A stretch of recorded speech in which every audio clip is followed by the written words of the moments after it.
Саламатсыз ба? Жігіт келісіп тұр, сіз жақ.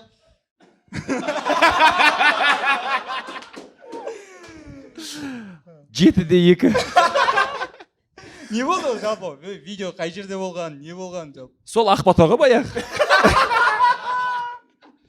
Келесі жолы Ақботаның туған күніне мүлдем бармаймыз. Бармаймыз деп шештік біз. Құдай жазса Ақботамен вообще араласпай кеттік осыдан кейін же.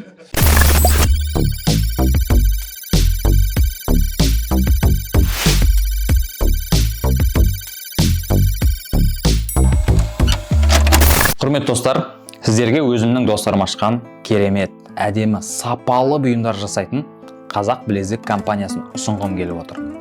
Бұл компанияда Қазақстанның ең мықты зергерлері жұмыс істейді. Сіздің қалауыңыз бойынша кез келген бұйымды жасап береді. Және ең бастысы 24 айға бөліп төлеу және 3 жылдық сапа сертификаты бар. Админанон подкастының көрермендеріне Нұрмахан 20 промокодымен 20% жеңілдік беріледі. Баршаға сәлем, бұл Нұрмахан Мұқанұлы YouTube каналы Админанон лайв подкасты. Келгендеріңе көп-көп рахмет, от души, ризашылығым. Ендеше қарсы алыңдар. Әбілмансұр Серіков, Шерхан Пірназар және кастинг директор Мадина Жақсыбай. Ал жігіттер, жайғасыңдар. Шерхан сен осы жерге. Мадина, сіз мұнда. Қалайсыңдар жалпы? Жақсы, шүкір Аллаға. Үй іші, Ақбота, Мансұр. Жақсы, Аллаға шүкір, аман есен. Бірден айтайын, ақыл айтпаймын. Ақыл айтатын адамдар өте көп. Дикцияң жөндеп кел, Шерхан. Жақсы.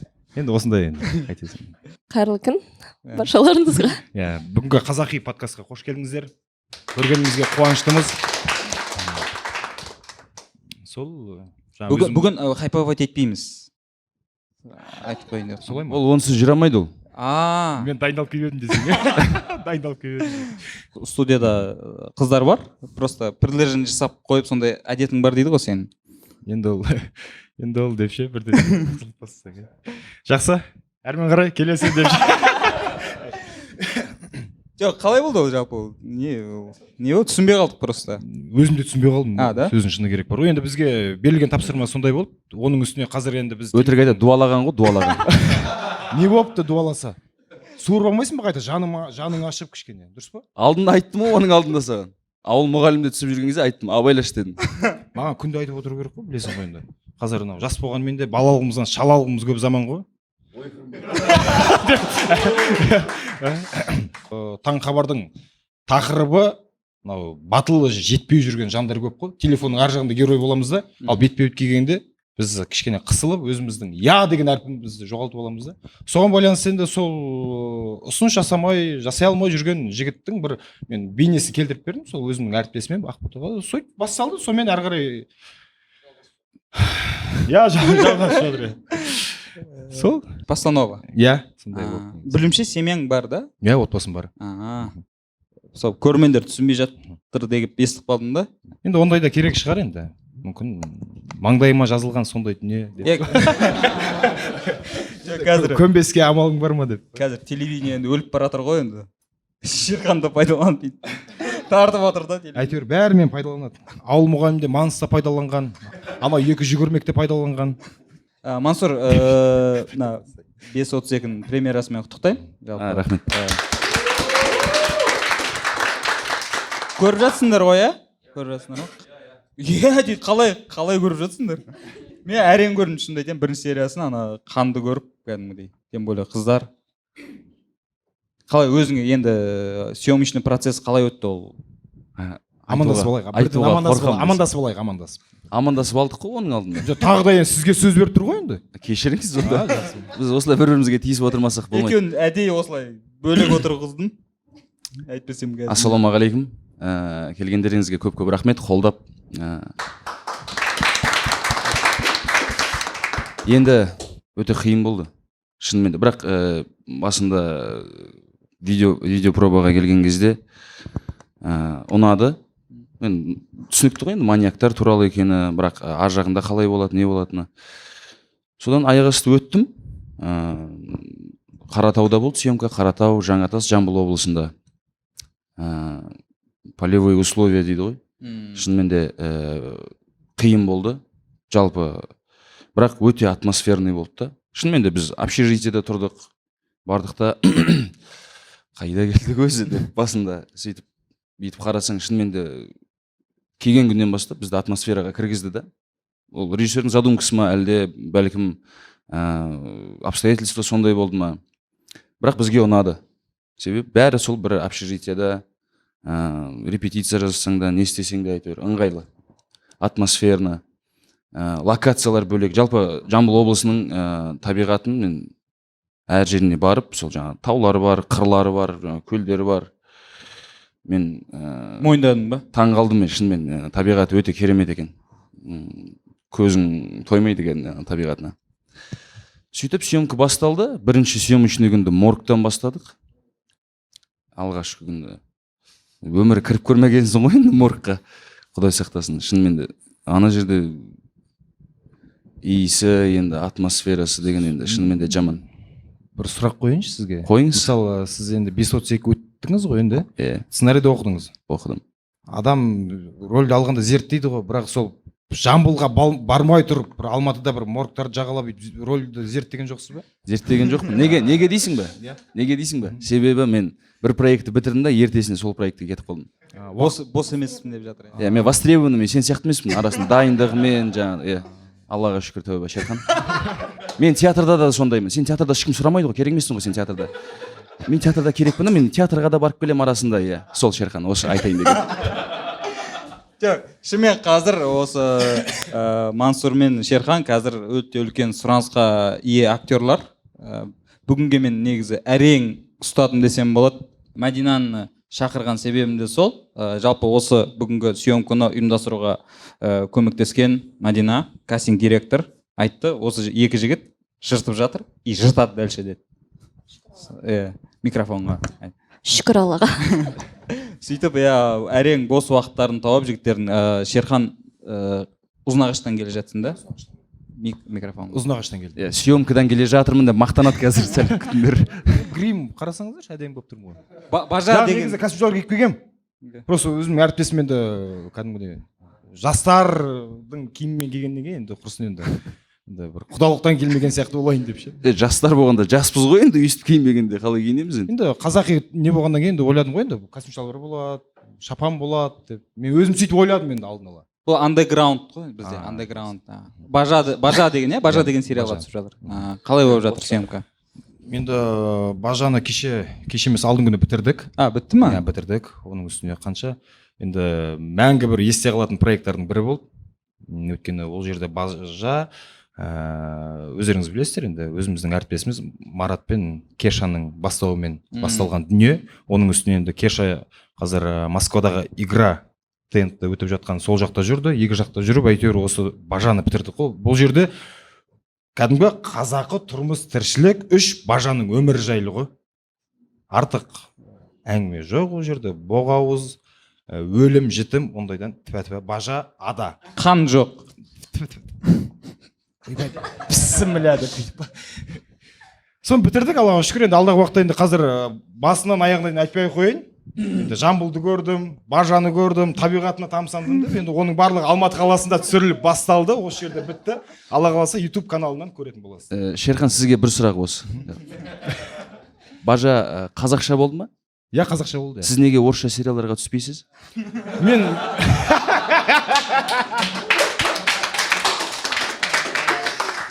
енді көптен бері қоя алмай жүрген сұрағым еді, сіз неге орысша сериалдарға түспейсіз? Мазалап жүрді. Мазалайды да, я мен енді белді актер, жаңа сұранысқа ие актер деп жатыр ғой енді.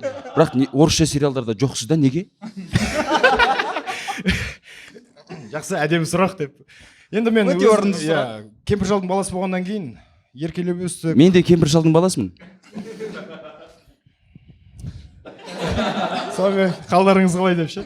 Енді өзім сөздің шыны керек, енді барлығымыз қазақпыз ғой енді.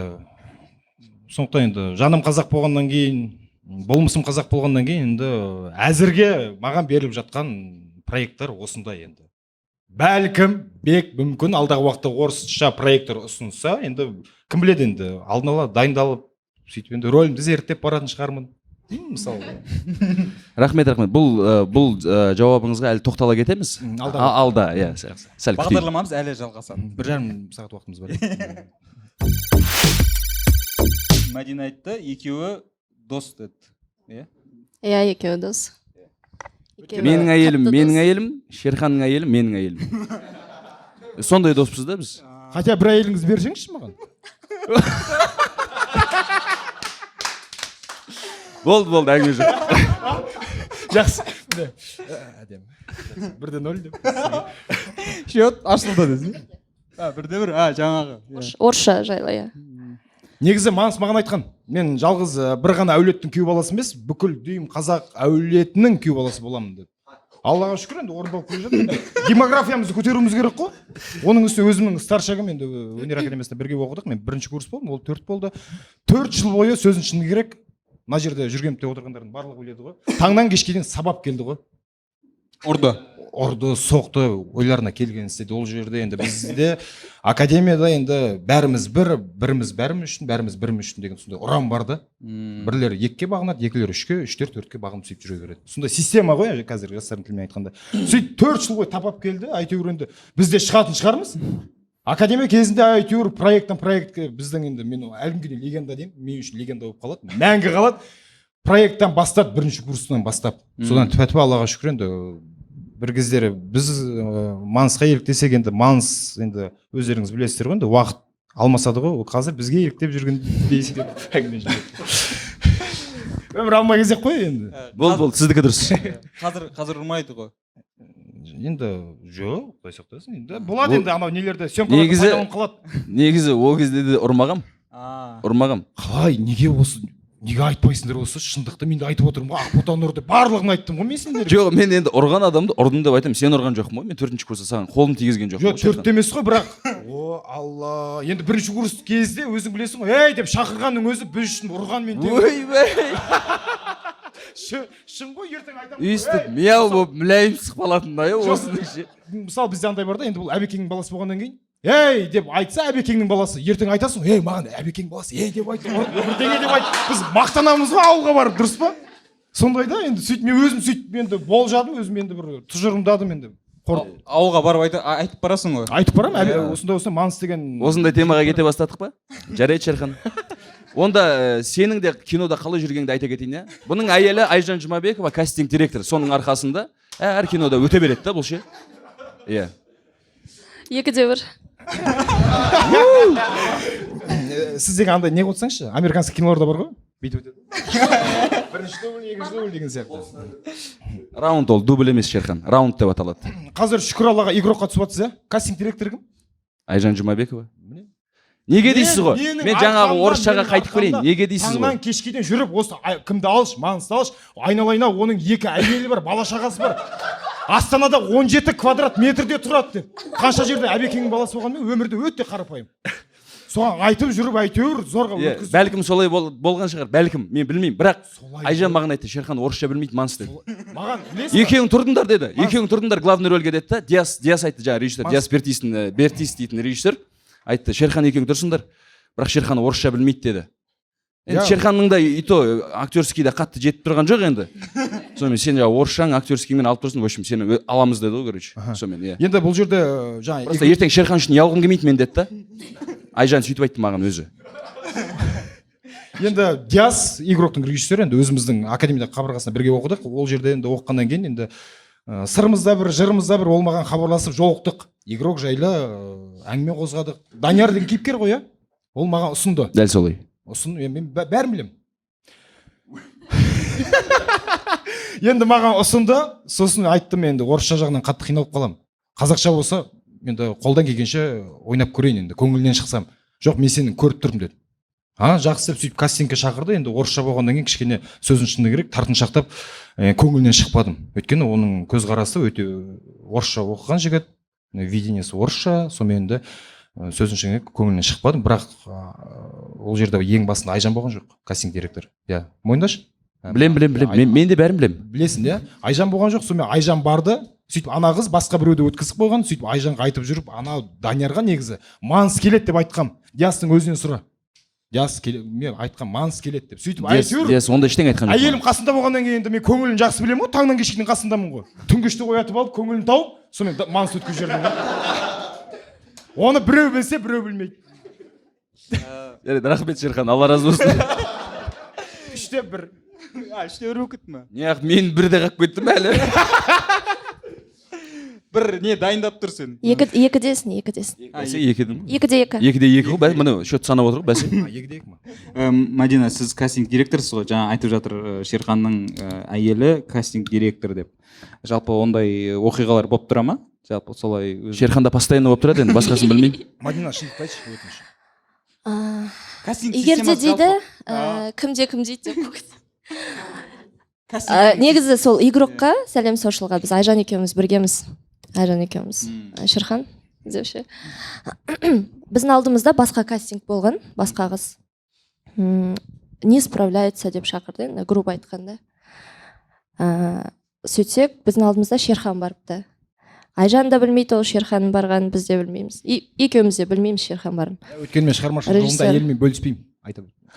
Режиссер көрсетті, Шерхан, Айжан, типа, можем за месяц деген сияқты орысшасын жетілдіруге. Он Данияр, я вижу, он Данияр деп. Сонымен Шерханмен де сөйлестік. Енді бір айда орысша идеально сөйлеуін мүмкін емес қой, шыны керек. Сосын кейін отырып Мансұрды шақырайық дедік. 5:32-да түскен. Қобландын шақырайық. Көп, шыны керек, игрокқа өте ауыр персонаж, Даниярдың рөлі деген многогранный, мен орысшам қосылып кетіп жатыр Иә, спокойно. Сондай многогранный да, бір жерде жылап атады да, бір доли секунд өтпей күлу керек. Истерика өте ауыр өздерін шыққанда көресіздер. Бірақ та мен деген актерлардың барлығын шақырдық, шыны керек. Даниярдың жастар да шақырды. Даниярдың рөліне біз шыны керек 50-ден аса адам шақырдық. Орысша білет, актерский жақсы дегендерді, более-менее дегендерді. Сонда жұрт халық таниды бәрін, көбісін таниды, яғни 80% таниды. Жақсы таниды. Содан сол 50 адамның ішінен бізге претендент болған Шерхан мен Мансұр болды. Сол екі жігіт өз жерде отыр. Содан Мансұр бізге келіп кетті. Пробаға түсіп үлгерген жоқ. Астанадан түсіріп жіберді. Режиссер, все, он Данияр деді. Просто телефонмен түсіріп жіберді. Телефонмен түсіріп жіберді. Режиссер мына жақтан келген кезде түсіндіріп беріп жіберді задачасын. Бізге телефонмен түсіріп беріп жіберді. Мен Айжан арқылы өтсем, Манс телефон арқылы өтеді ғой. Любительский видеомен өтіп кетті. Жаңағы сұрақ қой, жаңағы Шерханды негіз бар ғой, мен группаласым ғой Шерхан енді. Шерханды көбісі ойлайды. Көрдің ба, тамырларын көрдің ба мынаның? Әйелі, группаласы, бәрі кастинг директор. Құдай-ау, мен бәрі жабылып жүріп, экраннан қалай түседі бұл ертең? Қалай құлатамыз бұны? Бәрі жабылып жүріп, сен любительский видеомен өтіп кетіп жатсың ғой. Кәсібилік деп тұрсың. Енді ар жақтан ғой бәрі. Жоқ, жаңағы қалжыңсыз айтып кетейін, иә. Шерхан группаласым ғой, барлығы ойлайды, әйелі кастинг директор сосын өтеді деп ше. Біз Айжан екеуміз қанша проект бірге жұмыс жасап келе жатырмыз. Режиссерлардың өздері сұрайды, кейде продюсерлардың өздері сұрайды. Давай на рөлге Шерхан шақырайық, давай. Мен наоборот енді группаласым ғой, енді тартқым келеді. Давай десем, Айжан, қой бершін. Басқа проекттері бар, оның қолы бос емес дейді. Шыны керек, көбісі солай ойлайды. Бұлар квартира алды, машина алды. Салоннан де. Салоннан новый үй алды. Бір жыл ставка қоям. Алла қаласа сізде аласыз амандық болса. Шүкір Аллаға. Мен сізді осы Айжан екеуміз Мадина бар, Астанадағы 17 квадраттық метрде тұратын үйіңізден суырып алып, особнякқа тұрғызам ғой, Алла қаласа. Аумин. Рахмет. Құдай қаласа. Аумин. Сол Шерхан негізі академиядан бері өте еңбекқор адам, шыны керек. Прикол ұстайды, Мансұр, сен слухың жоқ, ән айта алмайсың деп ше, билей алмайсың деп. Менің бенефисім болады. Бірақ та Шерхан енді группаласым болғаннан кейін айтып жатырмын да, көбісі бірі білсе, бірі білмейді ғой. Өте еңбекқор. Өзінің жаңағы талпынысының арқасында ешқандай тіреуші де жоқ. Шыны керек, оны басқа интервьюда айта жатар. Бірақ өзі еңбекқор. Мансұрмен мен осы игрокта бірге жұмыс жасап, бірінші рет жұмыс жасап жатырмын. Мансұрға да мен қатты таңғалдым, шыны керек. Бізге бір жаңалық болды ғой 2021 жылы, Мансұр. Манс жаңалық болды. Жоқ, шыны керек, мен андай. Жыл жаңалығы. Жоқ, кастинг директор ретінде айтайыншы. мынандай нәрсе да, площадкаға келеді да актерлар ше, мысалы осылай тұрады да, мен шақырсайшы, түсірсеші мен деген адамдар болады ғой енді любой кастинг. Немене шақырмайсың, не бір жақсы рөлға шақырсашы дейді да. Эпизодқа жарайды шақырасың, келеді да. Қашан қайтамыз, қашан түсіреді мынаны, не болып кетті мынау, тез түсір, мен сахнамды түсіріп тастасыншы дейді да. Жалғыз өзі ана проектті өз жалғыз түсіп жатқан сияқты. Сосын кейін айтасың, сен главный роль ойнасаң не боласың, сен қазір 2 эпизодқа келіп тұрсың, главный рольда Мансұр сияқты 24 сағат түсіп көр аязда. Мен сондай жағына шыны керек басым дейтін. Бір сөз айтпайды, мен тондым Мадина, мен шаршадым, мен ұйқым келді, мен ауырып тұрмын, мен бүйтіп тұрмын, мен сөйтіп тұрмын деген әңгімесі жоқ. Соған шыны керек қатты риза болдым. Бенефис ауысып кетті мына жаққа. Әдемі. 5-2. Счет санап отыр кезінде. Жаңа игрокқа түсіп жүр. Игрок ол рабочий атауы ма или все уже қойылып қойды ма? Негізі солай қалады деп айтты, Қалады деп айтты. Ол не туралы, Мансұр? Ол жалпы алған кезде қазіргі глобальный тема ставочниктер туралы. Қазіргі глобальный теманың бірі ғой енді. Ол былай қарасаңыз ауру ғой. Ауру, дерт, азарт, лудомания. Сол нәрсе туралы. Бірақ арасында жалпы қазір түсіріп жатырмыз ғой енді. Сценарийді оқыған кезде разножанровый да. Әр сериясы өзінше бөлек жанр сияқты бұның ше. Боевигі бар, драмасы бар, комедиясы бар, мелодрамасы бар. В общем, разножанровый. Ар жағын енді көре жатарсыздар. Қиынға соққан жоқ па? Игроктан кейін бірден жаңа 532-ден кейін бірде игрокқа барып, енді ана жақта да роліңіз ауыр, игроктан мүлдем басқа. Жоқ, шынымен де мен басында қатты ойландым. Сізді утверждать етті деген кезде келісейін ба, келіспейін ба, себебі түсінікті, екі әлем ғой. Екі әлем болғанның өзінде де, бірақ бір адам болғаннан кейін, бір ағза болғаннан кейін, ертең эмоцияң бар, органикаң бар, бірдей болып құсап кетпей ма деп. Бірақ бір ағзаның ішінде қаншама жасушалар бөлек-бөлек дамып шығады ғой. Бір ағзаның ішінде болғанмен мысалы. Таңғы хабардың ведущий ғой, байқадыңдар ма? Жоқ, түсінем оны. Сен кім, Шерхан? 5-5. Жоқ, шынымен де үлкен сұрақ болды мен үшін. Не істесем екен деп. Бірақ іштей сездім оны, жаңағы персонажды жасауға болады. Бірақ қиынға соғатынын білдім да. Себебі сценарийін оқып шықтым. Локацияларын көрдім, жаңағы түнде, далада, күндіз түсірілетін жалпы ішіндегі бүкіл нелерін бәрін оқып шыққаннан кейін ауыртпалығын сездім. Бір жағынан 532-ден кейін сразу сол осы проект шығады деп жатыр да, бұйырса. Сонымен бір ойға тіреліп қалдым кәдімгідей, не істесем екен деп. Негізі бір жағынан үлкен жауапкершілік қой негізі. Мойындау керек, оның үстіне енді Манс игрокқа өткеннен кейін осындай күні мотор басталады деді, бірақ енді өздеріңіз білесіздер, қазір денсаулық маңызды ғой. Сол съемка басталмас бұрын ауырып қалды. Сөйтіп съемка бір аптаға шегерілді. Ол енді бір жағынан Манстың жаңағы енді талантының арқасында, одан кейін әйтпесе кез келген продакшн мысалы студиялар ауырып қалса ауыстыра салады болды. Иә. Біздің жаңағы қалай еді, орысша қалай еді? Замените дейді. Сондай да мысалы, ол бір аптаға шегерілді, оның өзі бір үлкен бір білмеймін енді. Түсініп тұрсыздар ғой? 532-де ауырып қалдың ба сонда сен? Соның съемкасында? Жоқ, 532-де ауырған жоқпын. Содан кейін 532-ден кейін Альманах дейтін үлкен бір короткометражкалар түсірілді. Хабар арнасының тапсырмасы. Хабар арнасының тапсырысы бойынша. Соның бір короткометражкасына түстім. Столица дейтін. Содан кейін жүрді арасында репетиция болды бізде, жаңағыдай төбелесетін сахналар көп. Солардың бәрін репетиция жасап жүрген кезде кішкене почка приступ беріп. Енді көктемнен бері съемка тоқтамады да, Аллаға шүкір. Соның бір шаршағаным шықты деймін сол кезде. Соны бір аптадай жатып қалдым, системалық укол алып, содан кейін. Егер керек десең, тағы бір аптаға жылжытамыз, сен полностью емделіп ал, себебі сен ауыртпалығын біліп тұрсың ғой деді. Иә, білем дедім, бірақ бастап кете берейік. Жақсы болып қалдым дедім, сонымен бастап кеттік 25 күні. Қазір денсаулық қалай? Аллаға шүкір, жақсы. жаңа кеше қайда түсірдік деді? кеше далада түсірдік. Шыны керек, Мансұр ауырған кезде продюсер жаны шығып кете жаздады. Осылай 5 минут сайын маған жазады. Как Мансур, связалась. Өзі жаңағы продакшн атынан Мансурды емдетіп, бірге барып больницаға бүкіл емдел бағасы ғой. бүкіл анализ кезінде ауыру керек дейсің ғой. Проект кезінде ауырмау керек, наоборот. Ол вообще ол кезде мүлдем оның ауыртпалығы вообще қиын. Басталмай тұрып емдеп алды да сол Айжанның арзан. арқасында Сәлемнің штатный актері болып алды да. Кеше түнде түсірдік, далада түсірдік. Кеше таңнан почти кешке дейін далада түсірдік. Ондай күндер бізде алдынан бері келе жатыр.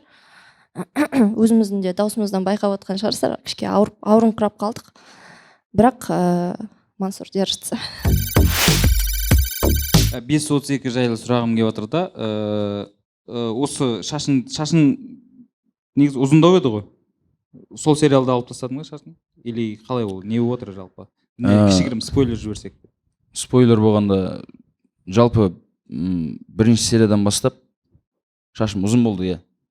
Одан кейін әр оқиғаға байланысты, әр сериядағы оқиғаға байланысты адамның характері өзгере бастайды. И соған байланысты соны прическа арқылы, өзінше бір детальдар арқылы беруге тырысты режиссер. Алишер Утев, иә. Қазіргі Қазақстандағы белді режиссерлардың бірі, креативный режиссерлардың бірі, керемет режиссерлардың бірі деп айта аламын, себебі өте еңбекқор. Ештеңе, иә. Алиш, саған. Неше серия? Жалпы 12 серия. 12 серия. 90 жылдар болған оқиғалар, жалпы Қазақстан бойынша өмірде болған оқиғалар, основада на реальных событиях. Бірақ біздің персонаждар выдуманный, чтобы жаңағы маньяктарды связать ету үшін, соларды іздейтіндей, жаңағы оқиғаның бәрін ұштастыратындай қылып бізді ойлап тапқан, Шалқар мен Думанды. Сол қалғанның барлығы өмірде болған кәдімгідей шынайы, Алматыда болған, Казгуда, Талдықорғанда болған, Ақтөбеде болған, Қаратаудың өзінде болған, жалпы сондай маньяктар болған екен өмірде шынымен де. Сен қай сериалда шашыңды алып тастайсың? Қай сериясында? Және не болады ол жерде? Оны айтуға болмайды. Алишер әтәттейді десең. Әйтеуір бір сериясында Мансур шашын алады. Короче, осы сериалда ғой шашын алатын. Осы 532-де, иә. 532-де шашын алады. Негізі мына игрокта ұзын болған қалап еді шашым. Бары осы болып, өскені осы болған соң, просто 532-де соңында түсірдік та енді оған дейін. Шашпен болып соңында түсіргеннен кейін шашты 4 рет па тақырлап алдық. Содан кейін енді осы өскені осы болды да сонымен. Ал негізінде ұзындау болған қалап еді осы игроктағы режиссер. Енді бары осы енді. Бірақ келіп тұрған сияқты меніңше. Динамика түсіп кеткен сияқты бар, Жоқ, қазір келеміз соға. Телевидение істейтін жігіттер ғой. Бұлар енді жаңағыдай не ғой біздікі. Хайппен танылған жігіттер ғой. Иә. Атың шықпаса жер өрте ғой жаңағы сол.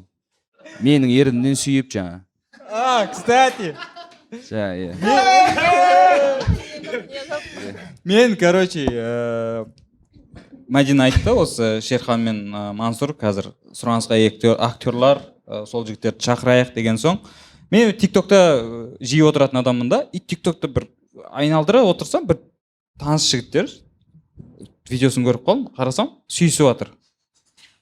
Сосын мен ойладым, бірінші келген ой, бір кинодан бір сценка шығар енді дедім да, енді настолько реально. Ондай кино болса мен түсетін едім, Шерхан. Саламатсыз ба? Жігіт келісіп тұр, сіз жақ.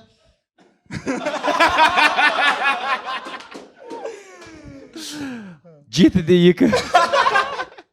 Не болды ол жалпы? Видео қай жерде болған, не болған жалпы? Сол Ақбатауға баяғы.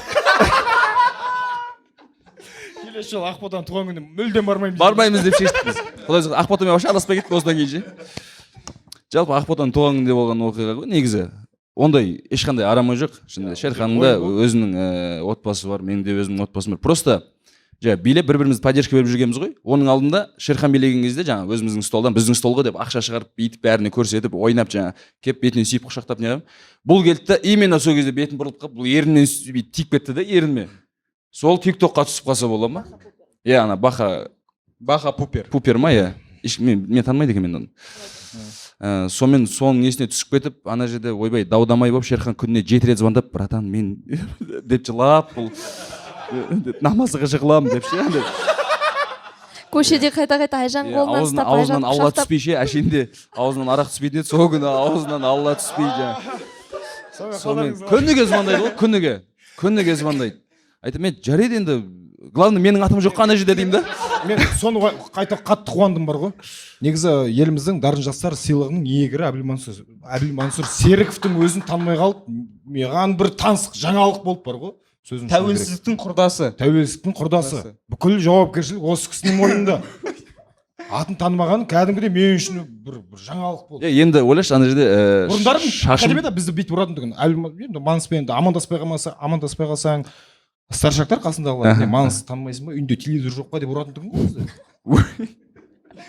Болды, мойындаршы елдар сен үйтіне алмай қой өтірікші. Сөйтіп сондай үйінде телевизор жоқ па деп бізді талай төмпештеген. Мынау өтірік енді. Сөйтсем ешкім танымайды екен ғой. Құдайға шүкір, неге дейсің ба? Перевоплощение дейді бұны. 8-2 Шерхан, 8-2. 2-де қалып кеттің, видео жайлы айтып кетсең. Видеодан кейін өміріңіз қай жаққа қарай өзгерді? Кәдімгідей бір ойлап қалады екенсің, анау енді әлеуметтік желінің дамыған заманы ғой, Инстаграмға кіріп қалсаң, "Чё там темадасың ба?" дейді. Бұл не айтып жатыр, мен білмеймін. Кім айтады дейді? Өтірік білмей қалады бұл сондай кезде. Не айтып жатыр, өтірік білмей қалады. Бәрін біліп тұр бәле. Сондай мен Құдай сақтасын білмеймін. Микрофонға сөйлесең. Олар жайлы гейлар жазатын болған ғой Шерханға, гейлар жазатын. Ештеңе айта алмаймын, өйткені көзбен көрген жоқпын. Қазір бізде біреу даттап шықса, бүкіл халық соны даттап шығады да. Ал біреуді мақтап шықса, бүкіл волна соқа қарай кетіп қалады. Енді соның бір жағынан құрбаны болдық екеуміз де енді. Сонымен Инстаграмға кіріп қалсаң, дайректке тола, "Чё там темадасың ба? Не план? Чё там темадасың ба? Қай уақыттан бастап? Сен андайсың ба? Плюссың ба, минуссың ба?" деп сұрақтардың астына алды. Кәдімгідей еріксіз енді ана жерде енді бісміллә деп айтпағанда кім айтады енді? Кәдімгідей ойым кетіп қалды десей. Сөйтіп жақсы екен деп тұрсаң. Құдай сақтасын. Актерлік қабілетіңді қосып, былай сөйлесіп көрмедің бе? Жоқ енді. Құдай сақтасын. Мансұр айтқан перевоплощение жағынан көрмедің бе дегенім ғой. Ондайлардың крышасы мықты дейді ғой. Енді сөзін шыны керек, енді олар жайлы ештеңе айта алмай, өйткені көзбен көрген жоқпын да. Көзбен көрсем мен айтатын едім. Давай жолғайық. Енді Құдай сақтасын. Енді бір неге жаздың деп енді кішкене енді бір қыспақ қаласың ғой енді. Өзім тарапымнан. Шынымен де жаман ғой андай состояние. Мысалы бала шағаң бар, ондай ситуация басқа бермесін енді шынымен де ше, андай неприятный да, шынымен де көп даттың астында, қарғыстың астында қаласың, енді неше түрлі комментариялар кетіп жатыр. Қазақтың жігіттері осындай, бірақ нақты сол жерде болмағаннан кейін, көзбен көрмегеннен кейін қалай болғанын, просто аяқ асты солай түсіп қалған соң, шынымен де өте қиын екен. Шынымен де енді Ақботаға бәрібір ғой, Ақбота үйреніп қалған ондайдың астында қалып ше, деп Шерханда енді жаңағыдай сонда қалған екен, Ақбота поддержка беріп қасында жүріп жаңағыдай не қылды ғой. Негізі бар ғой, Шерханда үйреніп қалған ондайға. Жамандамаңыз өйтіп. Енді өмір бағының ақпен қарап бірге. Жоқ, мен жамандап жатқан жоқ, мен жалпы алды өзің айтқан әңгімең ғой, сол Ақбота үйреніп қалған ғой, бірдеңе деп өзің айтты ғой. Ондай болған жоқ, ондай болған өйтіп енді шлем хайптың патологын жасамай қой, ятып. Шерхан, менде мында бәрі жазылған Шерхан. Сен маған Шерхан Инстаграмда дайректтеп сен маған бәрін жазғансың. Ақбота өзі бәрі сонда аста түсіп қалған ғой, үйреніп қалған ғой, үйреніп қалған ғой деп айтқан кім ма? Естіртейін ба Шерхан сон? Естіртейін ба Шерхан? Пожалуйста, жарайды. Тоғызда екі Шерхан. Негізі бар ғой, Шерханның да еті ондайға үйреніп қалған ба деп ойлаймын. Академияның кезінен бір бәлеге ұшырайды да жүретін ғой Шерхан негіз. Ана 31-ші арнан журналистін ұрып, біздің декан ба? Мен зерттегем журналистер сол кезден бастап. Кафедра меңгерушісіне кәдімгідей бір сөз айтып, ауыр сөз. Всегда академияда сондай бір нәрсе болатын, бірақ та әділдіктің туын көтерген үшін сондай нәрсеге орнатты жүреді. Адам қылған Айжан ғой бұны. Адам қылған Айжан, арақты қойдырды, насыбайды қойдырды. Бәрін қойдырды ғой, короче. Қызы дүниеге келді, сонымен тфай-тфай жақсы болып қалды кішкене. Жаңа түрлі осындай оқиғалардың ортасында жүрсіңдер ғой, енді екеуің де үйленгенсіңдер. Әйелдерің реакциясы қандай ондайға жаңағыдай? Енді мен TikTok'та әйел жақсы, енді ондайға жақсы қарайды, өйткені ақботамен жаңағыдай болып жатыр. енді бәріміз енді семейный араласамыз ғой бұл жерде. Сондықтан онда қатты бір несі жоқ. Енді ол кісілерді өзім әйелімден де осы шабыт бітірген, Алматыдағы Елебеков атындағы эстрада цирк колледжін бітірген. Менің әйелім көзқарасы түзу. Жас болған мен білмеймін, енді Маңғыстың 2 әйелі бар, 2 әйелдің көзқарасы қандай екен. Екеуі тату тәтті. Көзқарасы жаман емес. Енді себебі өнер адамы болған соң, екеуміз бір театрда істейміз. Ол театрдың героинясы, мен театрдың геройы деген сияқты. Екеуміз содан бастағанбыз. Жалпы көзқарасы жақсы. Енді білет, сол өнер жолында жүргеннен кейін не қандай жағдай болатын бәрін білет, түсінеді. Веб-сериалды көріп жүрміз. Енді телесериалдарға кірсе, сен қазір Раузаға түстің, иә? Раузаның еще екінші сезоны шықты биыл шықты. Бізде жаңа түсінік бар ғой, қазақстандық сериалдағы актерлар сияқты ойнамашы, болмаса солар сияқты ойнап кеттің ба дейтін. Сол сфераға, сол жанрға беріп тұрсақ, неге ондай көзқарас бізде? Не себепті ондай там сапасы дейміз бе, деңгейі сондай? Кім бастайды? Енді бұл жерде енді сөзіңіздің жаны бар. Оның үстіне енді қазіргі біздің отандық тележобаларда өздеріңіз білесіздер, герой всегда рамкада, артық қимылдамайды. Енді көбінесе идеальный адам. Идеальный, я мынау вау дейтін адам ғой, бір сөзбен айтқанда. Оның үстіне енді әлгіден енді мен ондай геройларды ойнап көрген жоқпын. Көбінесе маған берілетін антагонисттің рөлі. Яғни барынша рамкаға кірмейді. Максы оған енді рамканың ішінде жүретін максы. Себебі мен героймын да, бұл геройға келмейді.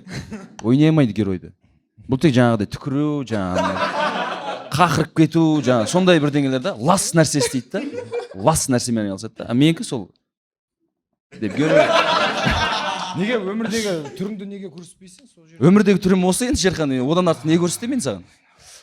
Әзіл. Жоқ, шынымен де жаңа айтып жатсыздар ғой. Иә, Шерхан да дұрыс айтып жатыр. Ол жерде определенный өзінің заңдылықтары бар. Жаңағы каналдың қоятын талаптары бар. Жаңа боғауыз айтпау, мысалы Қазақстан ұлттық арнасы болса, тек қазақша сөйлеу, орфоэпия, орфография, сол жаңағы нелерімен ше. Сол жағынан кішкене қиындау. Ол рас. Себебі геройыңды ашқың келеді, қызықты еткің келеді. Жаңағыдай канал рұқсат етпейді. Рұқсат етпей қалады да, я сол жағынан. Площадкада жүреді, иә, сондай адам. Жүреді, жоқ, бізде редактор бар. Текстовый редактор бар, сол бүкіл текстке қадағалап отырады. Ертең каналға өткізгеннен кейін сол кісіден спрос алады. Неге бұлай болды? Неге олай болған жоқ? Алдын ала бірінші съемка басталмас бұрын подготовительный период болады. Дайындық барысы ол жерде 2 ай, ол каналмен байланыста болады, одан кейін сол продакшнның жаңағы продюсермен байланыста болады, режиссермен байланыста болады. Сөйтіп 2-3 айдың ішінде дайындық болады. Дайындық болғаннан кейін бірден площадкаға шығады, сол жерде басталады. Бас тартқан кездерің болды ма, жаңағыдай осындай рамка тауып жатқан кезде? Көбінесе енді біздің қазіргі еліміздегі ұлттық арна ғой. Көбінесе барынша әйтеуір енді сол жақты көрсетпей тек қана оң жақты ғана көрсетеміз да. Нұрсұлтан қаласы сияқты ғой, былай алып қарағанда. Енді сөйтіп. Ол да бір жағынан дұрыс та, бір жағынан. Иә, өйткені біз деген себебі жаңағыдай таза дүние, ертең оны бүкіл халық көреді. Отбасымен отырып көреді, кішкентай бала көреді, мысалы 2 қабат әйел көреді, жаңағы тағы да бір тағысын тағы деген сияқты ғой. Сол жағынан сол қарастырылғанда, ал мысалы мына 532 сияқты болмаса жаңағыдай игрок сияқты, мысалы игрокта шекер сияқты, мысалы ол жерде боғауыз көп, запретный нәрселер өте көп та. Ертең просто бала көретін болса оны, бала соған икемделеді, қызығады, ананы көргісі келеді, әуестенеді, еліктейді. Иә, енді былай қарасаңыз біздің бала шағамыз бар, ертең соны уайымдайсың да, қалай болады екен. Бірақ өзім, енді жұмысым, бірақ өзім сондайға түсіп жүрмін, бірақ дегенмен де негізгі ойы ондай жасамасын, ондай жасасаң осындай болады деген ой ғой. Бірақ дегенмен де ана нәрсені көрсетілу бөлек қой. Детально жаңағы анадан алған ләззаты, тағысын тағы деген сияқты. Бала соны көреді да, жұтып алуы мүмкін. Иә, мына жерінде қалып кетеді да ол, бірақ ертең сол нәрсені көретін болса, Құдай аман сақтасын. Мен не істеймін сол кезде? Мен қалай деген сондай сұрақтар өте көп та. Мадина, сіз ондай жобаларда болдыңыз ба? Иә, кастинг қалай жүреді сонда? Мысалы үшін не үшін актерлар қалай келседі, жаңағыдай, мысалы үшін рамкаға қойып тастады и переговор қалай жүреді? переговор бізде кастинг арқылы жүреді актерлармен. Иә, сосын актерларға сіз қалай шығасыз, олар не дейді? Осы жерде бәрін ашып. Мынандай нәрсе болады. Актерлар болады, хабарласасың, осындай продакшн, осындай телеканал, осындай сериал дейсің. Сол кезде кейбір актерлар бар андай.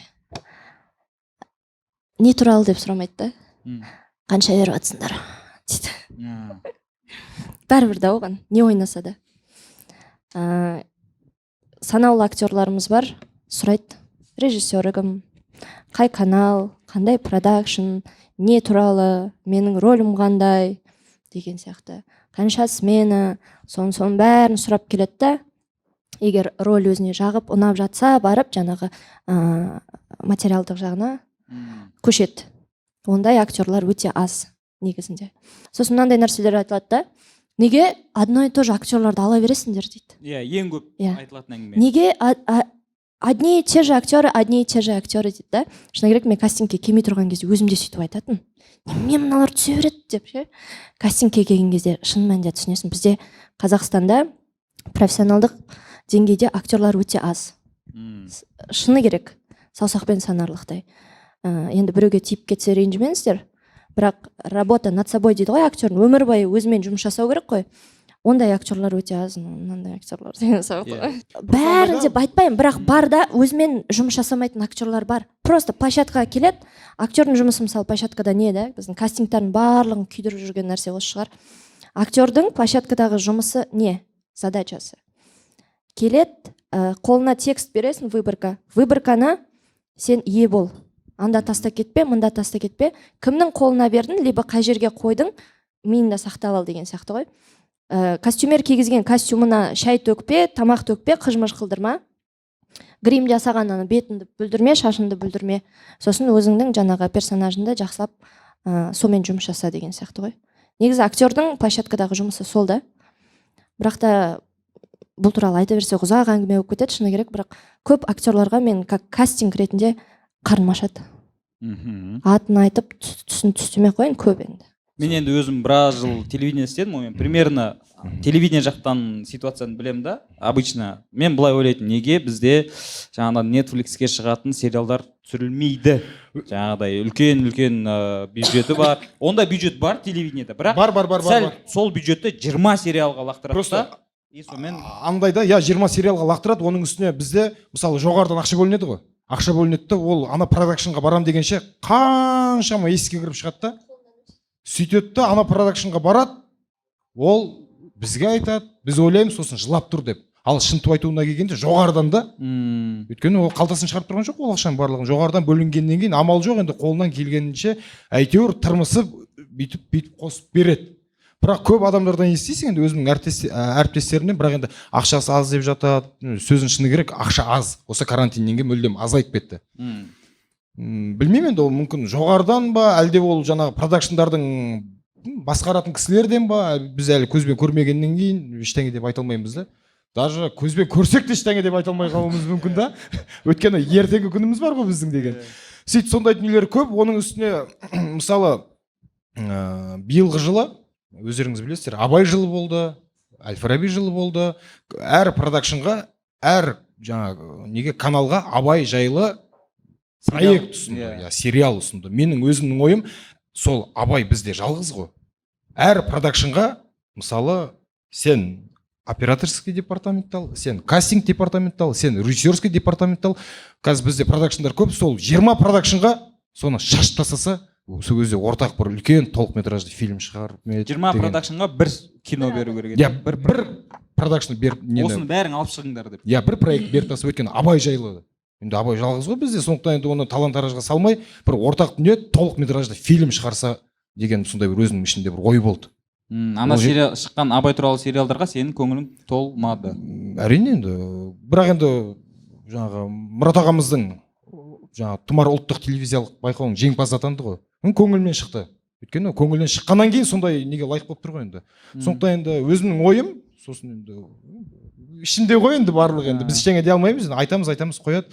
Сосын тек қана жаңа шөптің басы жел қозғалғанда ғана. Не өзгерту керек? Сапасы арту үшін, деңгейі көтеру. Махаббат керек сияқты. киношниктардың арасында махаббат бар, киноға деген жауапкершілік бар. Енді көпке топырақ шашуға болмайды, дегенмен де жоғары жақта киноға деген махаббат болса, Ақша бөлетін жауапкершілік болса, иә. Әйтеуір өтініш келісіп алайықшы, проект бөлінді ма, 1 жыл бойы алмаймыз. Давай осыны договорға отырайық деген бір өзара бір келісім болса, сол кезде бір жақсы дүние шығады деп ойлаймын. Оның үстіне енді қазір мынау шетелдің фильмдеріне біз қызығамыз ғой. Неге біз сондай түсірмейміз? Неге аналарды атыс шабыс? Неге бізде ондай жоқ? Ойбай, біз бүйтіп қалған ешқандай ештеңе істей алмайсыздар. Андай болған театральный ойнайды деп айтады да. Ал қазір күн санап біздің фильмдеріміз шығып келе жатыр. Уже халықтың көзқарасы неге атыс шабыс көбейіп кетті? Неге анау жаңағы 532-де неге мойнын кесіп тастады деп уже айтып жатыр да. Халық түсінбейсің, не керек екенін білмейсің да.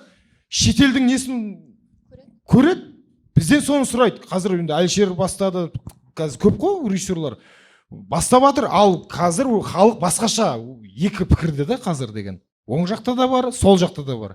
Білмейсің да, былай алып қарағанда ше. Негізі бар ғой, мынандай нәрсе ғой. Шетелде енді оқыған бойынша мен барған жоқпын шетелге. Киноны, продюсерді жалдайтын режиссер да. Оның үстіне мысалы сценарист жаңағы режиссер таңдау керек сияқты. Өйткені сценарист біледі ғой, өзінің кадрларын біледі, жақсы бір режиссер таңдаса, ал режиссер актерлар таңдаса, сол кезде бір ортақ күшті бір дәмді дүние шығады ма деп ойлаймын. Сондай бір арада бір не жоқ, бір контакт жоқ. Әйтеуір кім анау режиссер қанша береміз? Так, 300 шақырасың. Әйтеуір канал ақша бөледі, оны тапсырады каналға, әрі қарай жанашмайды. Кім ойнаса да бар. Қандай болады? Әйтеуір проект алып алады. Қай күні шығады ол? Я, ол маңызды емес, сағат 3-те шыға ма? Ал мына жақта қаншама адамдар таңнан кешке дейін, Жамбылға барып келді, Алматының облыстарына барып келді деген сияқты дүниеде, таңнан кешке дейін маңдай терін салып, қаранан жесе де әйтеуір соны тапсырады. Жаңа актерлар бар, режиссерлар бар, бүкіл департамент тапсырады, ал келеді да каналға лақтыра салады. Қағып алыңдар. Әрі қарай қанша уақытта қойылады, уақыты белгісіз, жарнамасы қандай болады, өзіңіз білесіз. Жарнама маңызды нәрсе ғой қазіргі кезде. Кез келген нәрсе жарнаманы көрсек, уже соған біз қызығамыз ғой. Сол сияқты дүниені біз енді ол жаққа тапсырамыз да болды. Ал ол әрі қарай өмірі қандай болады? Ал біз мына жақта әйтеуір рейтинг болса екен, кино болса екен, түскен дүниемізді халық көрсе екен дейсіңдер ғой. Иә, сөйтіп енді қолымыздан келгенше ғой. Сол жаңағы айтайын деп жатқан нәрсе. Ертең сен киноға түсіресің ба осыдан кейін? Енді өзім осы сферада қаламын деп осы жақта қаласың ба? Мына жерді кесіп болмаса театрда да жоқсың, ертең кинодан түссең кім боласың? Жоқ, енді өзімнің ойым. Дұрыс қой. Өзімнің ойым енді құрсын. Дұрыс, айтылу керек. Бізде ертең айтып шығады, бірден ой анау андай деді. Я, әрине мен жаспын. Жас болғаннан кейін мен балалығымнан гөрі шалалығым көп. Өйткені Қасым Жакбаев атамыздан бір жүргізуші сұрап, кейінгі жастарға не айтасыз деп. Жолбарыс айбатты, қырандай күшті қанатты, мен жастарға сенемін, мен Мағжаннан артық ештеңе айтпаймын депті. Қазір бізде өздеріңіз білесіздер, Абайды оқымағандар, Шәкәрімді оқымағандар әйтеуір қолдан келгенше ақыл айтып шығады. Енді бізде оқимыз, бірақ енді қолдан келгенше әйтеуір іште ғой бәрі, сондықтан енді я деп қаламыз. Сосын енді ертең не айтты, кім кінәлі, анау кінәлі деп бірден бүкіл волнаны маған қарай бұрып тастайды деген сияқты әңгіме ғой. Сондықтан енді бары жақталып жатыр мен бар ғой. Тұзым жеңіл десеш. Тез жуып шайып кетіп жатсың ба? Болмай жатыр ма бірақ? Сол жаңа ақша жайлы айтайын дегенім ғой. Жаңағы шетелде ақшаны режиссер продюсерға береді да, жалдайды. Мысалы мен аламын да, Шерхан жалдаймын, Шерхан, сен мен проектіме осындай ақша бар, соны жеткізіп бер, осындай качественный проект шығаратындай дейді. Ол как бухгалтер сияқты ғой. А бізде продюсер режиссерді жалдайды да. Сосын кейін режиссердің осыдан кейін проект алмай қалуы мүмкін десең де. Андай нәрсе да. Көп режиссерлар өздері таңдай бермейді актерларды. Көп жерде. Ол жерде енді көп таңдай бермейді. Bir жаңа каналдың да несі бар, рөлі. Оның үстіне мысалы қазір мен айтып қалдым, лақтырып қалады. Негізі лақтырмайды. Ол жақта каналда өзіне жыл сайын определенный бір проекттер бөлінеді. 20 проекттің өзінің қаз қатар несі бар, тізбектеліп тұр. Мысалы ауыл мұғалімі сағат 9-да көрсетіледі ұлттық арнадан. Одан кейін оған дейін тағы бір сериал бар. Әйтеуір әр проекттің өзінің уақыты бар. Кім ерте түсіріп береді, сол бойынша енді қалады ғой енді эфирде. Сол сияқты да просто мен лақтырды деп ертең ойлап қалмаңыздар тағы. Жоқ, сен сөзіңе жауап бер, лақтырдың да түсіндіріңізші дұрыстап. Айтылған сөз атылған оқ. Иә. Көрдіңіздер ғой. Десең де. Әзіл. Мына жаңа неге байланысты ғой тоже. не айтайын деп отырмын айтатын сөзімді ұмытып қалдым ғой. жоқ мен мысын басып жатқан жоқ па? Жоқ сенде мыс жоқ қой Шерхан. Өткенде кадрда ауыл мұғалімді бірге түсіп жатырмыз, маңғырып дейді да. Сосын мен не қылып жатырмын, мысын басып жатса маған қарама деймін да. Басқа жаққа қарап ойнай бер деп бәлкім мен видеоны көрсетермін Шерхан. Кімнің мысын басқан мен видеоны көрсетермін Шерхан. Сынып мына ішіндегі ше духы бүкіл рухымен бірге сындырып тастадым бүйтіп қалдым. Енді дарын жастар сыйлығын иегері болғаннан кейін бір мәртебесі көтеріліп қалсын деп сол жерде бір кішкене жаңылыс кеттім енді. Мойындаймын. Енді әйтеуір бір мәртебесін көтеріп сондай әрекетке бардым да. Сол кісілер бұлар енді соның бәрі бүкіл Астанаға айтып жүр дейді. Жаңағы Шерхан текстан не қылып қалыпты, әйеліне мақтанады дейді. Шерхан менің қасымда вообще көрінбей қалды деп ше. Онда дүниедегі шынымен де жаңа айтып жатырмыз ғой. әйеліне айта берсең не ғой? Жаңа рамка көп, анау мынау деп ше.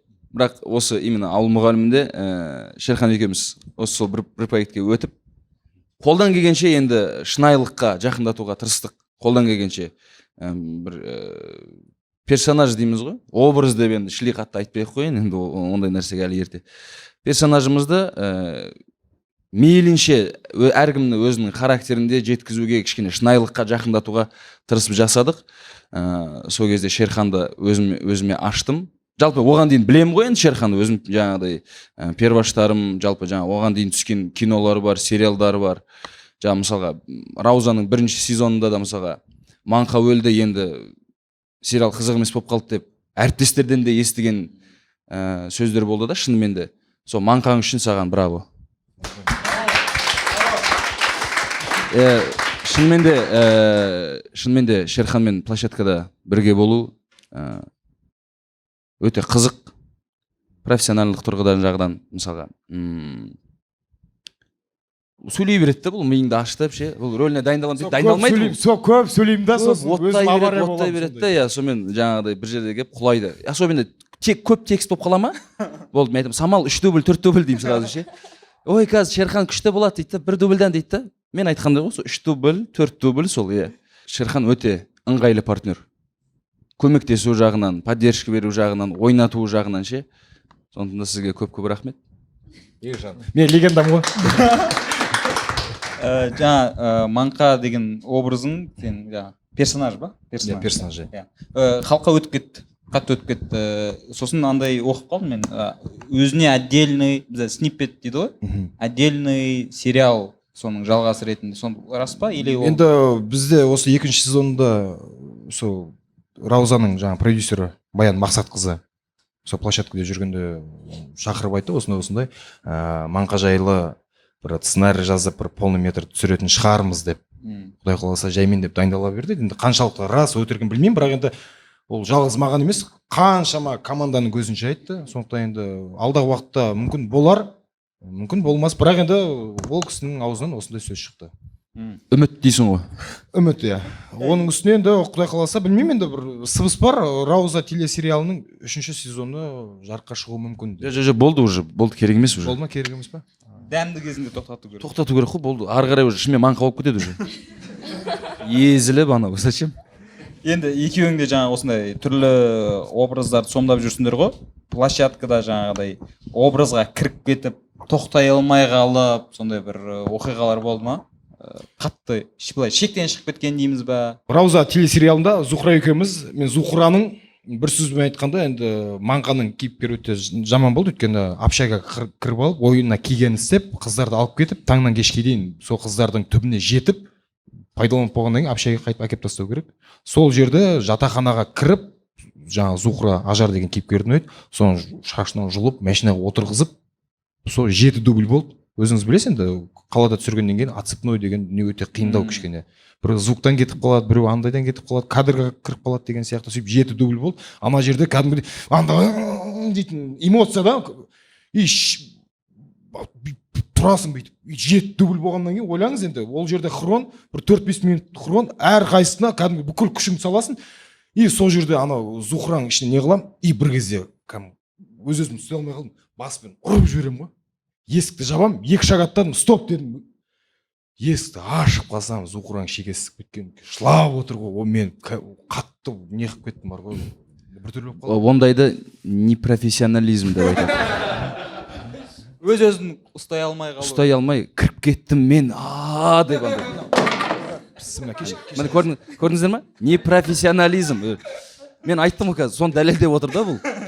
Жүрген қиратып, өртеп, анау жүрген жерін жаңа бүлдіріп. қолыңыз неден игроктан кеше бір жас баланы ұрып жіберіпсіз ғой айтпақшы. Ұнау ма? Жоқ, одан емес ол. Төбелес көп, просто жерге ұрып аламын, жаңағыдай сырып аламын. Ай, мойындасаңызшы. Ондай ештеңе болған жоқ. Ұрып жібердің ғой жас баланы. Текке тәшин. аузы шара болып қалды. Мен өзімді ұстадым, просто тиіп кетті деп. Жоқ, ол төбелес алдын ала дайындалды. Бір репетиция болды, иә, бірақ локациямыз паркингтің үстінде болды да. Бізде машинаның ішінде болды локация. Қиындау болды. Паркингтің үстінде болды, күн суық, күн кетіп қалды. Негізі ол күндіз түсірілу керек нәрсе болатын, уже күн кетіп бара жатыр. Бір дубльмен түсірілген нәрсе да, ары қарай уже күн кетіп қалды, болды, түсіре алмайсың. Сонымен жаңағы жерде аяқ асты, давай тез деп бір қайталап та үлгермедік дұрыс. Әйтеуір өтірік бір бөлек киетіндеріміз, жаңағы бір жабатын жерлеріміз жауып төбелесіп отырайық. Қолым тиіп, бірінші оныкі тиді маған. Сосын енді жаңа інім ғой, енді жаңа кішкентай ғой, қалай ағаңды ұрасың деп мен де ответке қайтардым десең де. Жоқ, әзіл ғой. Тиіп кетті қолым шынымен де. Оның да қолы тиіп кетті. Енді болады ондай болып тұрады. Бірақ енді жаңағы мынаның сахнасы енді ол шынымен де непрофессионализм. Ол жа қызды ұрды да, тем более мен ұлдырып отырмын ғой. Ол жерде машинаның ішінде болды ғой. Девятка, білесіз ғой, көзе советский машиналардың іші кішкентай ғой, өте қатты қиындау болды. Сосын Зухра қанша уақыттан кейін өз-өзіне келді? Одан кейін бірден содан кейін бір тағы да ауыр сахнасы бар, жылайтын. Ана аузына қағаз тығатын. Бреск соны түсіріп жібердік қой. Өйткені сол состояние режиссер давай ұстап тұр. Зухра содан кейін 3 күн реанимацияда жатты ғой кәдімгідей. Зато сол проекттен кейін Зухраның бағы жанды деп айтып жіберсең, ойнап айтамын. Сен осыдан қанша жыл бұрын, бірнеше жыл бұрын «Небо моего детства»да елбасының жас кезін ойнадың. Иә, ол 2010 жылы. 10 жылы. Ол кезде өзің бірінші курспын ғой. Бірінші курссың. Вообще ол процесс қалай жүрді? Кастингке сені қалай қабылдады? Ұқсастықтарыңды? Ол енді қазақ фильм ғой. Ол жерде бірінші фотопробаға шақырды. Не болды, Шерхан? Көре алмай жатсың ба? Жоқ, негізі елбасымыздың рөлін ұнады. Иә, елбасымыздың. Енді ол кезде қатты немеспін ғой енді. Енді бастап келе жатқан кездерімнің бірі. Барасың, анкета толтырасың, жаңағы суретке түсесің, одан кейін ұнап жаңағы режиссер қарайды, егер ұнап жатсаң, келіп жатса. Şimdi шақырды видеопробаға. Видеопробасы енді ұзақ болды өте. Өте көп болды. 5-6 рет болды ау деймін. Бір кезде ығырым шығып кетті, сосын тағы да звондайды, сіз видеопробаға келесіз бе? Барғым келіп тұрған жоқ, бармаймын, шаршап кеттім уже. Қашанғы видеопроба бола береді. Болды, осы соңғы видеопроба. Енді конкуренттер көп болды. Оның ішінде Дәурен Серғазин болды. Мен Дәурен Серғазиннен талантырақ болып тұрмын осыған қарағанда, өтіп кеткеніне қарағанда. Дәке кешір, әзіл. Сонымен сол Дәкеңмен сол кезде таныстық видеопробада. Мен қарасам бір жас бала ғой, түріне қарасаң жас қой. Мынау кім тақ боямау өзінше.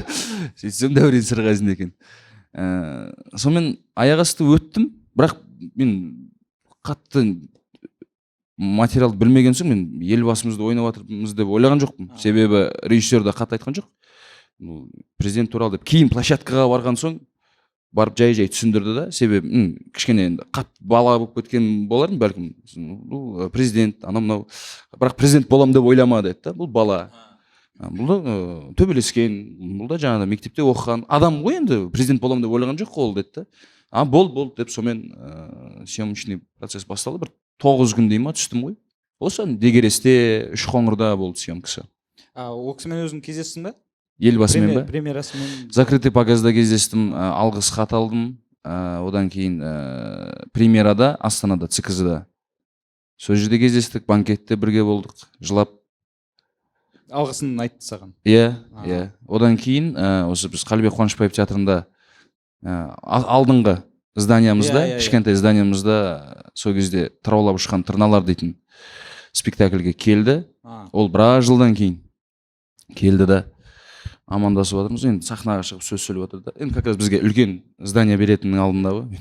Қолымды алып, сен мен ойнаған жоқсың ба еді қой. Әлі есінде де сонда. Андай қалып кеткен ғой, көңілінен шығып ше. Одан кейін саған енді басқа режиссерлардың көзқарасы өзгеріп ондай болған жоқ па, типа президентті ойнаған Одан кейін шынымды айтсам 3 жылдай проект болмады? болған жоқ. Ешқайыққа түспедім, себебі білмеймін. Сырттай әңгімелерді естідім мен, сенің артынан әңгіме кетіп қапты, $2000 алады екенсің ғой, күніне звездовать етіп кетіпсің ғой, жаңағыдай бірдеңе деген сияқты. Енді ол жерде студентпін ғой, неде звездовать етесің, өзің стипендия да дұрыс алмайсың деген сияқты. Сонда бір өтірік әңгімелер кетіп қалған болса керек. 3 жылдай съемка болған жоқ мүлдем. Бір кезде енді съемка болмаған соң жай іштей деп камераны сағынып, неге бұндай болып кетті деп Қазақстан ұлттық телеарнасында Мәдениет каналы бар еді ғой. Мәдениет каналына массовкаға бардым, 1000 теңгеге камераны сағынып, кішкене камераға көрініп жүрейінші деп артымда массовкада қарындастарымды, інілерімді ертіп алып, жүріңдер 1000 теңгеден топ қайтамыз деп ше. Сондай күндерде болды шынымен де, рас нәрсе. Как раз Мұрат Ахманов жүргізетін еді ғой, ағамыз. Сол жерде артында массовкаға түсіп қайтқан кездерде болған.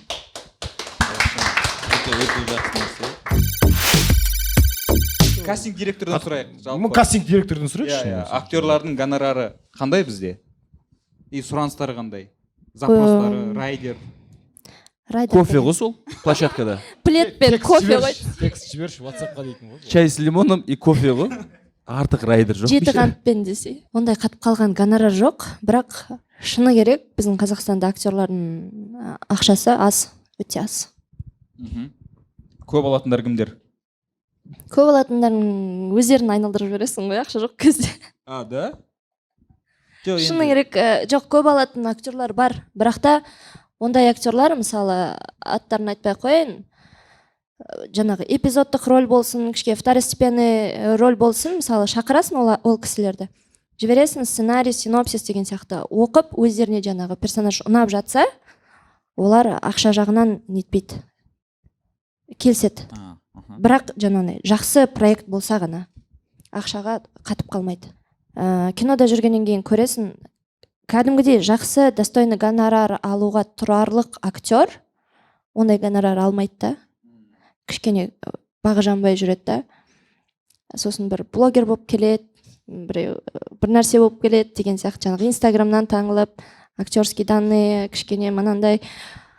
Солардың гонорар сұраған кезде шыны керек ішін ашып кетеді актерлар. Мен өзім мамандығым актриса ғой, актерский оқығам.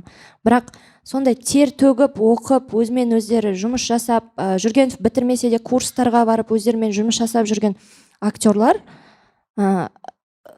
жаңағы кішкентай ғана гонорар алады да, ана блогер болып келгендер шіреніп гонорар сұраған кезде күлерімді жыларымды білмей қаласың. Себебі біз майонез лепешка жегенбіз ғой, қанағат бар да бізде. Сондай блогерлердің басқа жақтан танымал болып келген адамдардың киноға түсуіне пікірлерің қандай жалпы? Енді әркімнің ырзық несібесі бөлек қой. Және площадкада. Площадкада енді бағана айтқан сөзім ғой, енді біз қанша деген ештеңе демейміз, енді олармен де әріптес ретінде бір проектта бір ай болып жүрсең, енді сонымен бірге ойнасаң, сонымен бірге тұрсаң, соған бауыр басып қаласың ғой. Онда енді бір қатты бір ойбай сен мынадайсың, ойбай сен мынадай деп енді ол бір жағынан біздің айтатын енді құқығымыз жоқ, енді орнымыз да жоқ. Дегенмен де ол жерде бүкіл талаптың барлығына режиссер жауап береді ғой. Ертең оның экран алдына шығу, қалай ойнауына байланысты, қалай шығуына байланысты сол кісілер жауап береді. Бірақ енді профессионалдық тұрғыдан қиналамыз, енді ол рас қой.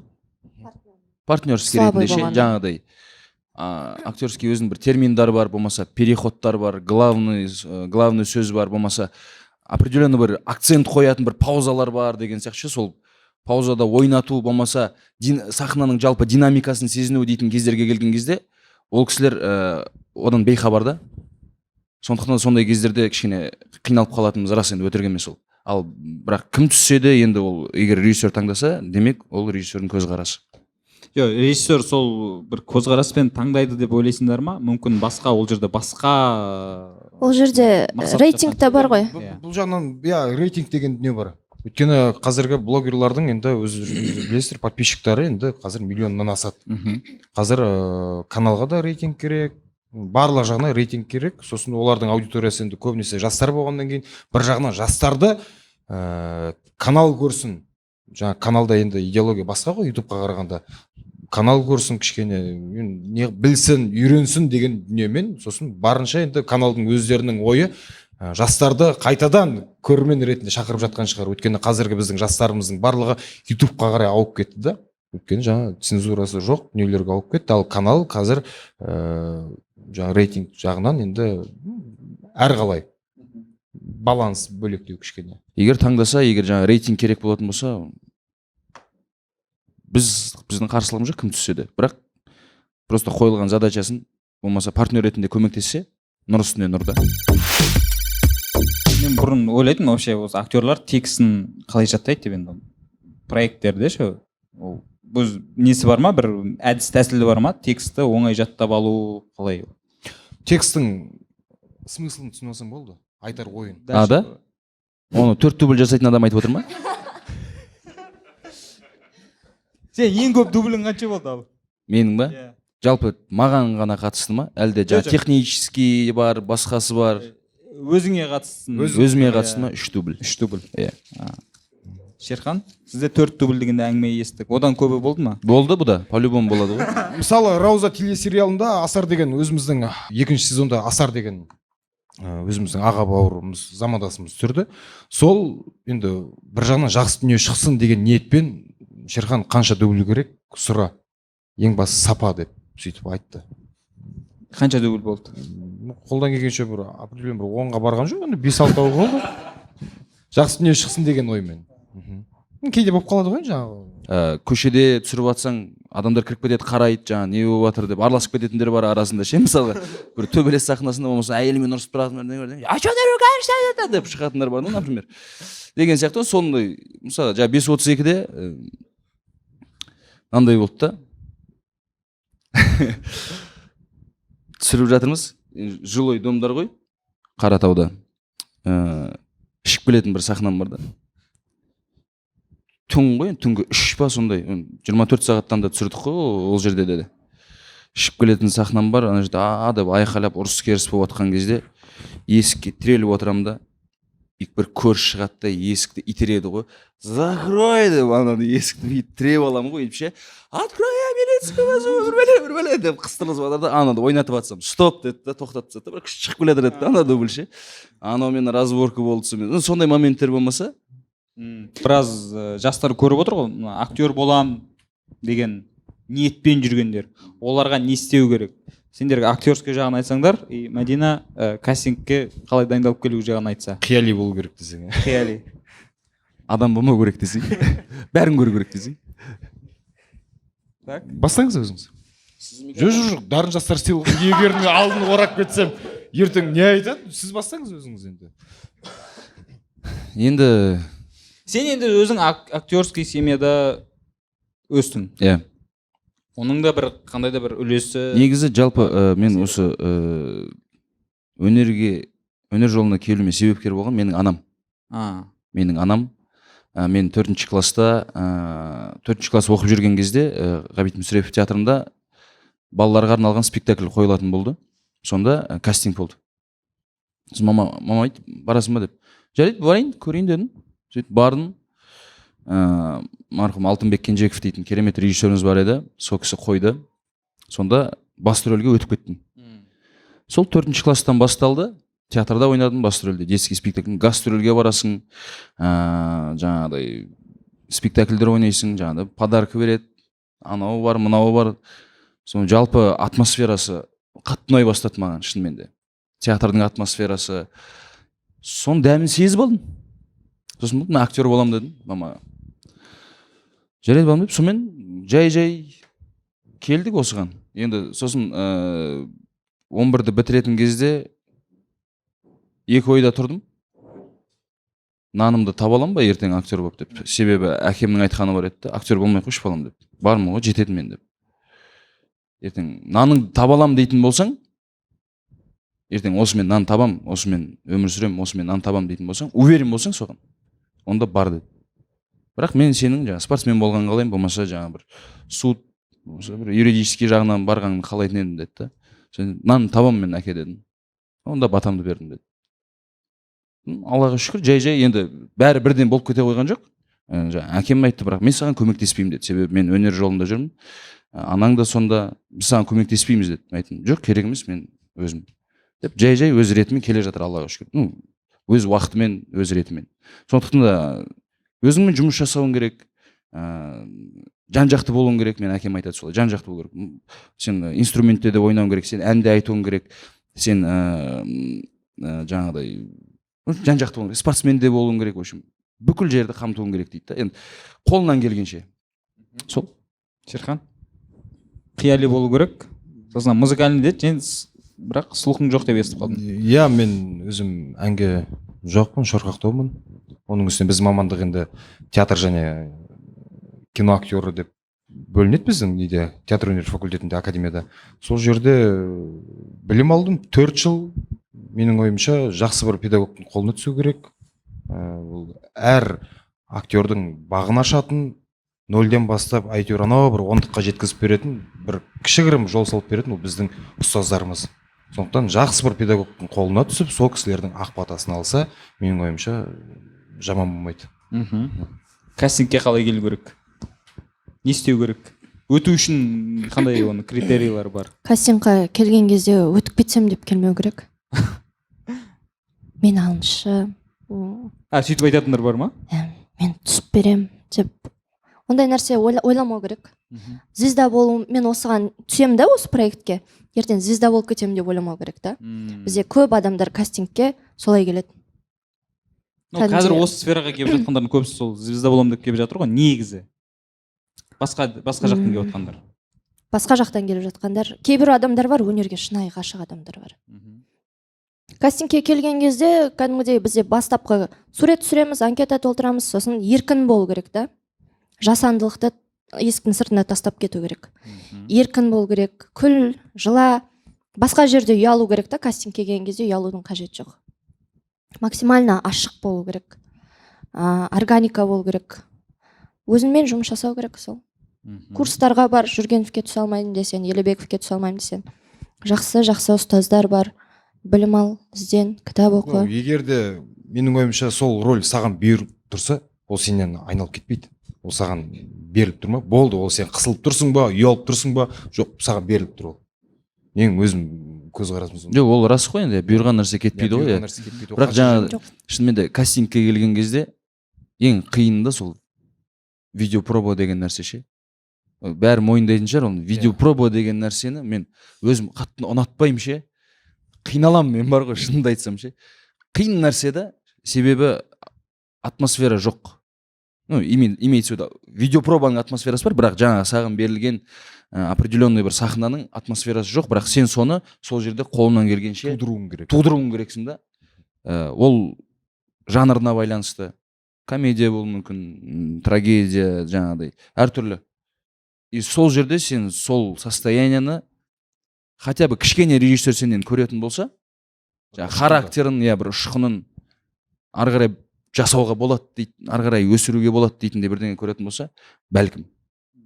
Жаңа мына жақта бір жігіттер сұрақ қойым деп жатыр. Ол тема айтып кетті. Жалпы Салим social медианың мақсаты не дейді? YouTube-ға түседі, неге телевизия жобалар түсіреді, YouTube-тың жобаларын түсіреді. Енді YouTube үшін ашылған компания ғой. Халықты тұпасында саясат жүргізеді дейді. Ондай әңгіме болды басында. Сол жағын сәл түсін.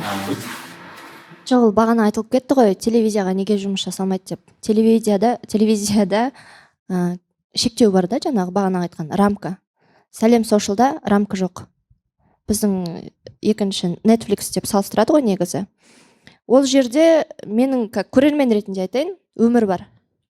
Боқтық ауыз сөз болса да, кәдімгідей запрещенный нәрселер болса да, ол жерде өмір бар. Телевизорда көп өмір көре алмайсыз, потому что рамка бар ол жерде. Шектеу. Енді жаңа халықты топастандыру дегенге айтайын. Енді таңдау өзіңде ғой, былай қап тұрсың.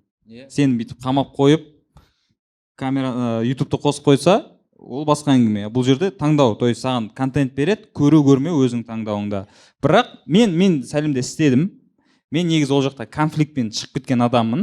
Бірақ мен веб-сериал деген бағытты өте жоғары деңгейге көтеріп жіберген үшін мен сәлемге ризамын былайша айтқанда. Қаншама Иә. жас режиссерлардың қазір бір бағын ашып берген. Ол бір. Иә. Сосын былай айтқанда әлемдік деңгейдегі сериалдар шығып жатыр да. Жаңағыдай әңгіме еді ғой бізде. Ой, қазақтар түсіре алмайды дейтін әңгіме еді. Соның бәрін бұзып жойды да. И қазір жаңағы шекер болсын, қандай веб сериал шығып жатыр. Астындағы комменттерді оқысаңдар, бүкіл СНГ-нің адамдары жазып жатыр да. Қырғызстан, Россия. Деген ойбай, мынандай контент. Неге біз түсірмейміз деп олар өздеріне сұрақ қойып жатыр. Сондықтан ол мәселені ол жағынан респект былайша. Жоқ, ана жоқ, жаман мақсат жоқ әрине. Халықты топастандыру деген нәрсе шыны керек күлкінішті нәрсе да. Ол нәрсені сәлем түсірмесе де, ол әлем бойынша бар нәрсе да. Біздің Қазақстан халқына әлемнің ондай дүниелері запрет қойылмаған заң бойынша. Оны любой қазақ мынандайдан бастап мынандайға дейін адам көре алады. Сәлем түсірмесе де бар дүниеде. Енді сәлемге жабысып қалған енді ол тәлпіштік сияқты. Ол бізге сәлем мә көр деп алдымен қосып бермейді ғой. Әркімнің өз еркінде ғой. Кез келген проектті рейтингісін көтеретін ол біз ғой. Қарапайым халық көтереміз. Ол қазіргі мына телевизионный проекттар бар ғой, қазір мынау қалаулымы бар, кел қосылайық бар, солардың бәрін рейтинг көтеретін біз өзіміз. Бізді ешкім оған заставлять етпейді, ойбай мына көріңдер деп. Ақша береміз деп ешкім ондай жоқ. Әркімнің өз еркінде, сондықтан енді сол өзін. Менде сұрақ болып тұр да, енді болашақта шәкірт тәрбиелеуге өзіңізде ниет бар ма, ой бар ма, немесе курс ашуға досым. Мен айтсам болады ма? Біз осы жақында ғана реклама оқып кетпей ма? Жүр, айта бер. Жақында ғана Айбар Таңғыт деген кішкентай актер бала бар ғой. Кім? Айбар Таңғыт деген актер. Сол баланың атынан актерский курс мектеп ашылды, школа. Тура сол мектептің жанынан бізде Мадияр Сарыбай деген кастинг директор бар, Айжан Жұмабекова бар. Мен үшеуміз бірігіп кастинг агентство аштық. Сосын кастингке мысалы адамдар келеді ғой, біз оларға күл жыла деп айтпаймыз, кәдімгідей текст береміз, проба жасаймыз. Бір нәрсе, бір ұшқын көрген адамдарды жаңағы направление беріп, мүмкін школға барсан, осылай ашады деген сияқты. Ол жерде де профессионалдық деңгейдегі мұғалімдер сабақ береді. Актерлар сіздерде ойларыңызда бар ма? Шәкірт дайындау. Біз әлі өзіміз бір тәрбиеленген жоқпыз ғой. Негізі ойда бар ма деймін. Жоқ. Ой, мүлдем жоқ. 20 жылдан кейін сұрау керек сияқты. Қазір әлі нақты екі аяққа тік тұрып шәкірт тәрбиелеуге дайынмын дейтін емес. Бәлкім болашақта бір 50-ге 40-қа келген кезде, енді Құдай ғұмыр берсе, бәлкім сондай ой келер. Ал әзірше біз апкаткідеміз десе. Работа над собой. Иә.